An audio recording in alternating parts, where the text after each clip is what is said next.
called Vultures too because there's two vultures called Kanye West and Dolla ign that are circling the corpse of Kanye West's career.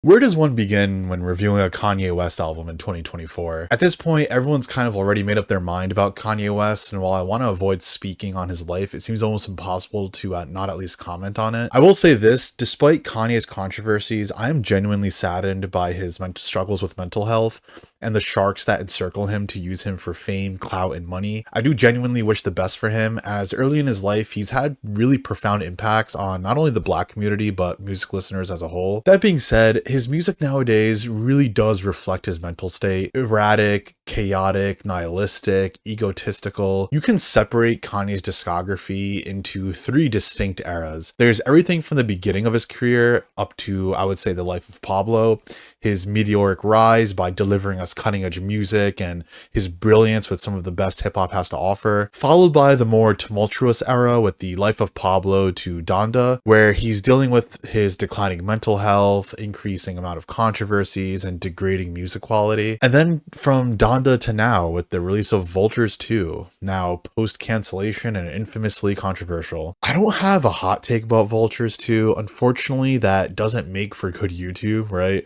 Lack of controversy and a lack of clickbait, but Vultures 2 is neither some underrated work of some genius that's too big brain for the average consumer to understand, nor is it some unfinished piece of unlistenable garbage that doesn't deserve to be called music. The reality often lies somewhere in between. Simply put, there's some good and there's some bad. I know, boring, but let me explain. The first four songs are pretty good. Slide comes in larger than life with a cinematic synth that sounds sampled straight out of an IMAX VFX reel. The drums here thump with a good raw energy, and Kanye's lyrics are pretty witty and enjoyable with some really typical Kanye punchlines. Time Moving Slow continues the same energy with the drums, but takes a bit more of an introspective approach. We're given some classic like Kanye cringe with the popcorn line, but his second half verse I actually thought was pretty good.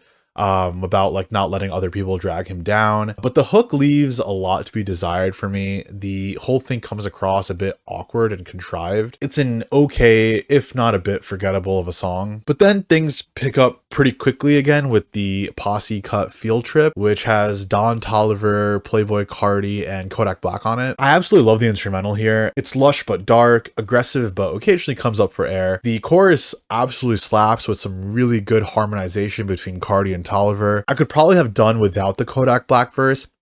Matter of fact, I could probably do without Kodak Black in general. I actually don't like him at all. I don't know why he's as big as he is and why he continues to be popular in hip hop. But despite Kodak Black's attempt at ruining the track, we get the chorus again, and the whole thing overall just ends up kind of being like a banger of a track. Fried continues the energy of the first three songs, more aggression, dark and aggressive production, hard-hitting drums. I love Kanye's lyrics on this. It's funny because like I can name a bunch of rappers that would try this style of rapping and have it come across as being super embarrassingly bad, but for some reason Kanye is ignorant and comical enough to somehow pull it off. I absolutely loved it when they shout, "Boy, don't play with me, you know I'm fried." Like, I don't know, it just like hits. I love when he just goes high pitched like that and screams that line. But then we get to Promotion, and Promotion is when things start to fray a bit. Something about Future, Dollar Sign, and West rapping the most trash lyrics over a beat this beautiful seems like blasphemy to me. The content here is so inconsequential and pathetic that I couldn't help but roll my eyes every time they switched off verses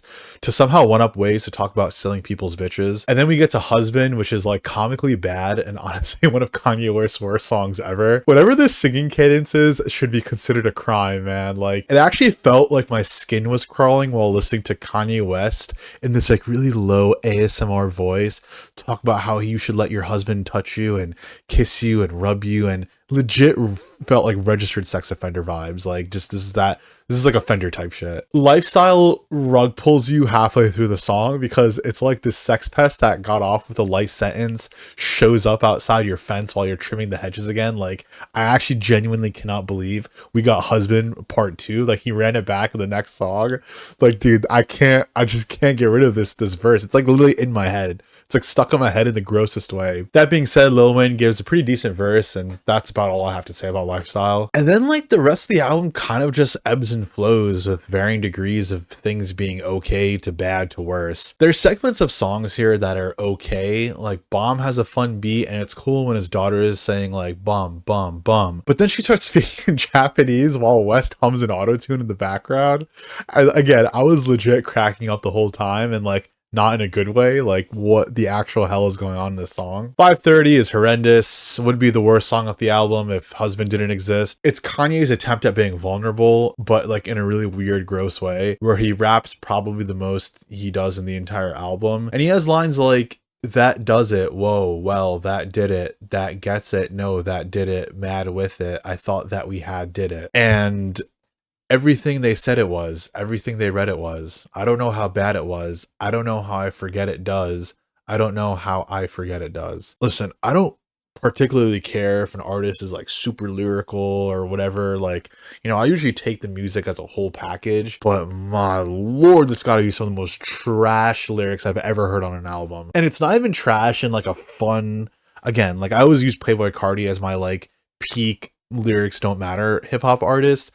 And it's just not even in that way. It's just weird. It's just so weird. It's the weirdest thing I've ever heard. And the entire second half of the song is just Kanye rapping this just absolute complete horseshit nonsense for 2 minutes over a lullaby. He's telling a bitch, presumably Kim, his ex-wife, to go listen to Drake, Lil Baby, and Future, and that she should think about her future. Like, I don't get why he's throwing Future's name in there, especially when Future shows up immediately after this verse in the next song. It just feels kind of weird that he's insulting him, and then immediately after this Future shows up, he's on your album. He's all over your album. It would be really funny if it just wasn't so weird. The rest of the album continues with varying degrees of quality. We have a special shout out to the cover of Ooh Child on Sky City.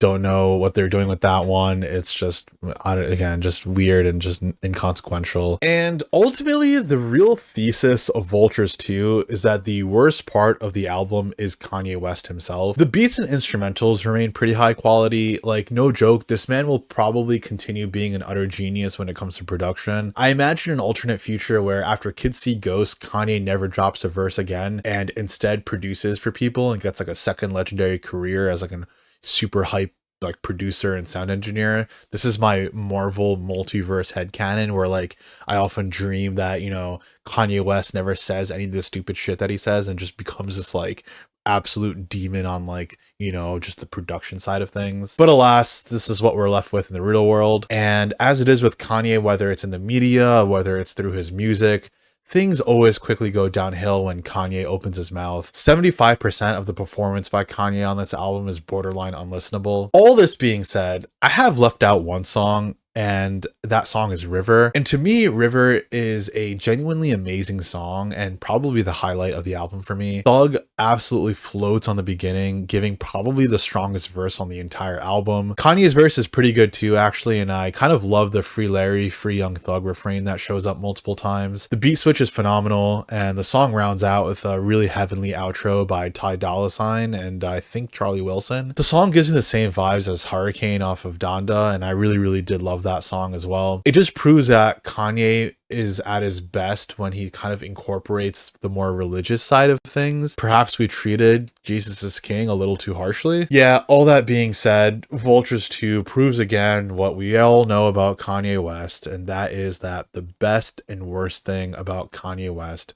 is Kanye West. I'm feeling like a 4.8 on this, so yeah, Kanye West, Vultures 2.